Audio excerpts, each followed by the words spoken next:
Oke, Assalamualaikum warahmatullahi wabarakatuh. Halo anak-anak, pada kesempatan kali ini kita akan mempelajari tentang materi terakhir di kelas 12 ini untuk mata pelajaran seni budaya, yaitu kritik seni. Nah, untuk kritik seni ini materinya lumayan cukup berat, jadi kalian wajib memperhatikan atau menambah referensi literasi tentang kritik seni ya. Karena materi ini itu hampir sekitar 40% nanti akan keluar di USP atau di EHB ya, EHB. Nah, pertama untuk kritik seni yang kalian wajib ketahui adalah perbedaan antara kritik seni dan apresiasi.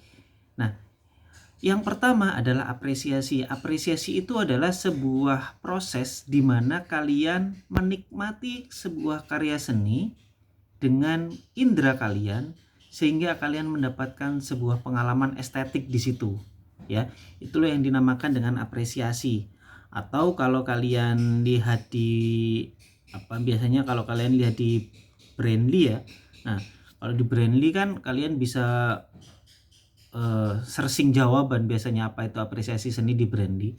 Nah, kalau di Brandly aktivitas apresiasi adalah aktivitas mengindra karya seni, merasakan, menikmati, menghayati, dan menghargai nilai-nilai keindahan dalam karya seni. Nah, intinya itu apresiasi itu ada sebuah karya seni, kalian melihat, kalian mendengarkan, kalian mengamati. Nah, nilai-nilai estetika itu untuk kalian sendiri ya, nilai-nilai estetika itu untuk kalian sendiri. Makanya seni itu sangat subjektif. Jadi ada sebuah karya seni, si A bilang itu bagus, si B bilang itu tidak. Apakah si A itu salah atau si B yang salah? Nah, semuanya benar. Kenapa? Karena dalam proses apresiasi itu sifatnya subjektif. Jadi berdasarkan individu-individu masing-masing ya, berdasarkan pengalaman estetik yang dimiliki. Nah, berbeda dengan kritik seni ya, berbeda dengan kritik seni. Nah, yang namanya kritik itu kan memberi masukan ya, memberi masukan, memberikan pendapat untuk apa? Untuk meningkatkan kualitas karya seni itu di masa depan. Nah, itu bedanya kritik seni. Jadi apresiasi kalian untuk diri sendiri ya, sedangkan kritik seni ya, kritik seni itu hampir sama prosesnya dengan apresiasi, tetapi di situ ya, di kritik seni ada tahapan nanti kalian akan merepresentasikan itu kepada publik ya, mempersepsikan itu kepada publik atau kepada khalayak sehingga masyarakat bisa tahu kualitas karya seni yang kalian apresiasi. Itu yang dinamakan dengan kritik seni. Nah, setelah dipresentasikan ya, kelemahannya apa, kelebihannya apa. Nah, poin-poin tersebut nanti akan menjadi masukan di dalam tahapan pembuatan karya seni selanjutnya. Sehingga nanti diharapkan akan keluar sebuah karya seni yang lebih maksimal. Itu yang dinamakan dengan kritik seni. Bisa dipahami ya? Jadi perbedaan antara apresiasi dan kritik seni. Kalau kalian membuka di serupa.id ya, serupa.id, kritik seni itu merespon, menafsirkan makna dan membuat penilaian kritis tentang karya seni tertentu ya.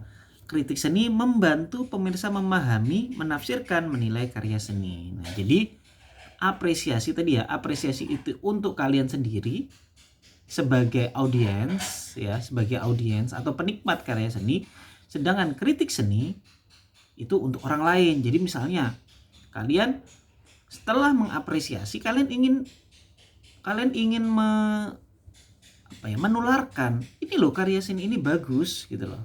Nah, karya seni ini bagus kepada orang lain. Kalian ingin mengajak teman kalian untuk menikmati sebuah karya seni yang menurut kalian bagus. Nah, prosedurnya apa? Nah, prosedurnya itu adalah kritik seni. Jadi kalian wajib melakukan kritik seni agar masyarakat juga tahu bahwa nilai estetik yang dimiliki oleh karya seni yang kalian sukai. Itu ya. Nah,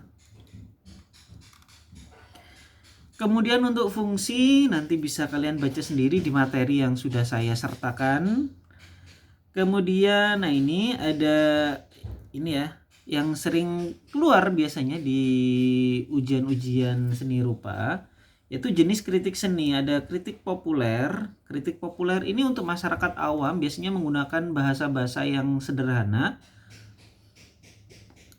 agar lebih mudah dipahami. Kemudian ada kritik jurnalis. Kritik jurnalis ini lebih tajam, ya, lebih tajam, lebih detail, ya, lebih tajam, lebih detail. Dan dia sifatnya mempengaruhi massa karena kritik seni jurnalis ini dipublikasikan di sebuah media, maka dia sudah barang tentu pasti akan mempengaruhi persepsi masyarakat, ya.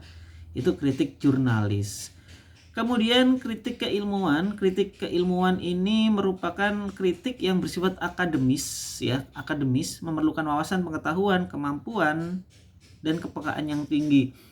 Untuk kritik keilmuan ini sering terjadi di kampus atau sering terjadi di galeri, ya, di mana sesama seniman atau sesama praktisi seni itu saling memberikan kritik, ya, di dalam sebuah ruang lingkup keilmuan tadi, ya. Misalnya di seni lukis, di seni tari. Nah, mereka saling memberikan kritik. Itu adalah kritik keilmuan. Itu.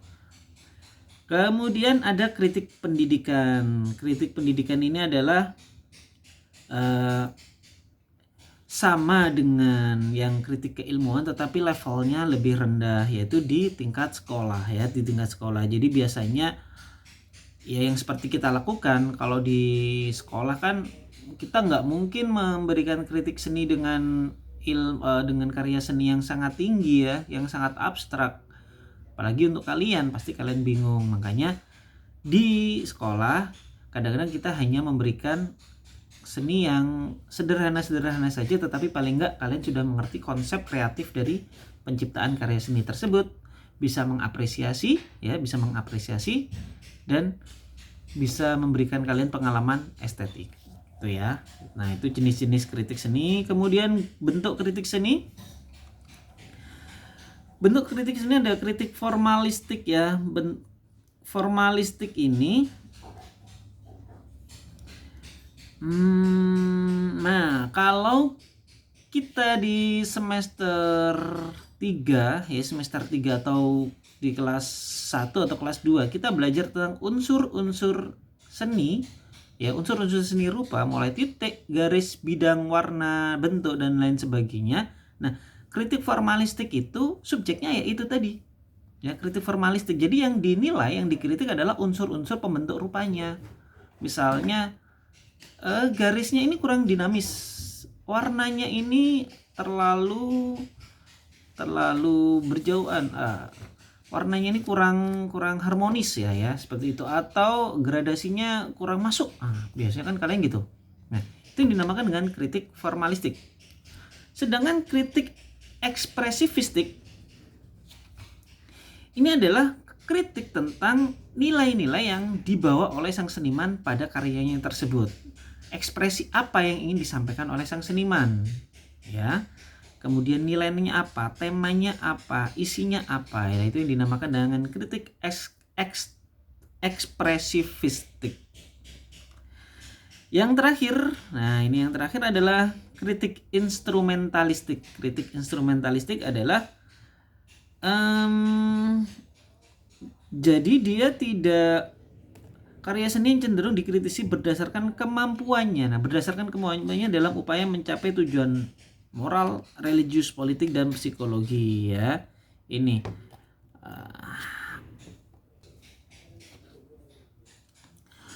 jadi kritik instrumentalistik ini adalah sebuah kritik di mana tidak berdasarkan kualitas teknik saja, tetapi keterkaitan antara objek, isi, tema, dan tujuan, serta pesan moral yang ingin disampaikan pelukisnya, atau interpretasi pengamatan terhadap konteks, ya. Nah, ini itu adalah kritik instrumentalistik. Jadi tidak hanya tekniknya, tidak ada unsur rupanya saja, tidak unsur ekspresinya saja, temanya saja, tetapi dia sudah menjadi satu kesatuan, ya, satu kesatuan dalam upaya apa? Dalam upaya tujuan seni, mencapai tujuan seni, ada fungsi moral, fungsi religius, fungsi psikologi dan lain sebagainya.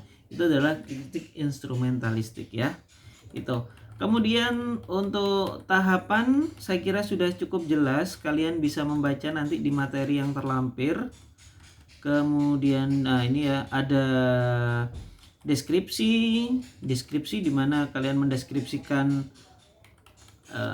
unsur-unsur rupa kalau kalian menggunakan kritik formal ya, atau temanya kalau kalian menggunakan kritik ekspresif. Ingat, ketiga kritik ini tidak berdiri sendiri ya, tidak berdiri sendiri tetapi saling berkaitan ya. Itu. Ingat, tidak berdiri sendiri. Setelah deskripsi ada analisis formal, dan interpretasi. Interpretasi inilah yang membedakan ya. Interpretasi ini adalah bagaimana seseorang menanggapi sebuah hal. Kadang-kadang interpretasi terhadap sesuatu si A, si B, si C ini berbeda ya, berbeda. Apa yang membedakan? Yang membedakan adalah pengalaman estetika. Semakin sering orang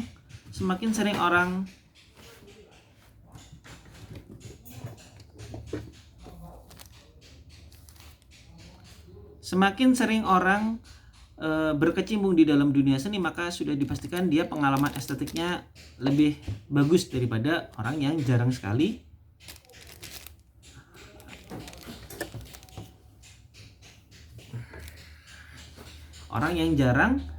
berkecimpung di dunia seni ya. Itu.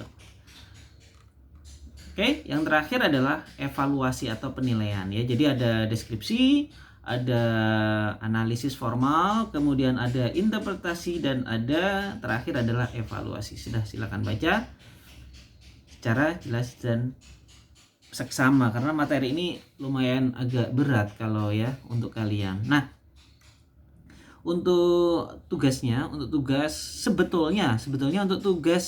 kali ini sesuai dengan kompetensi dasar yang sudah ditetapkan oleh pemerintah, kalian menulis sebuah kritik seni, kalian membuat tulisan tentang sebuah kritik seni ya. Itu sebetulnya tugas kalian. Tetapi karena kita tanggal 1 kalian sudah USP BKS ya, USP. Jadi untuk persiapan jadi materi yang sudah saya sajikan, sudah saya sertakan di materi kali ini, nanti kalian bikin mind mappingnya atau peta konsepnya di dalam sebuah kertas ya, di kertas gambar boleh A3 atau A4, kalian bikin mind mappingnya, kalian desain sebagus mungkin, sekeren mungkin ya, dengan tujuan nanti agar kalian lebih mudah memahami materi tentang kritik seni. Nah, nanti kalau sudah selesai silakan kalian foto mind mapping tersebut, kalian foto kemudian kalian upload di kolom yang sudah saya sediakan ya. Oke, sekian dari saya. Assalamualaikum warahmatullahi wabarakatuh.